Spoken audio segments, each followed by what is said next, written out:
आणि सध्याच्या घडीला जी अपडेट हाती येते विनेश फोगाटची प्रकृती बिघडलेली आहे। पॅरिसमधल्या रुग्णालयात तिला दाखल करण्यात आले।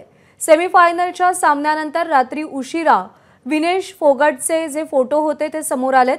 रात्रभर वजन कमी करण्यासाठी विनेश सरथीचे प्रयत्न करत होती आणि तेच फोटो सध्या समोर आलेत। रात्रभर जे कष्ट घेतले त्याच्यामुळे तिची प्रकृती सध्या खालावलेली आहे। तिची तब्येत बिघडली आणि तिला पॅरिसमधल्या रुग्णालयात दाखल करण्यात आले। डिहायड्रेशनमुळे तिची तब्येत बिघडल्याची माहिती मिळते।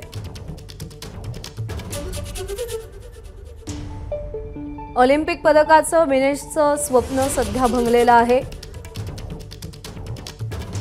आणि रात्रभर वजन 50 किलो वजनी गटामध्ये त्या मर्यादेमध्ये राहावं म्हणून विनेशने प्रयत्न केले, पण त्यामुळे सध्या तिची प्रकृती बिघडल्याची माहिती मिळते। एबीपी माझा, उघडा डोळे बघा नीट।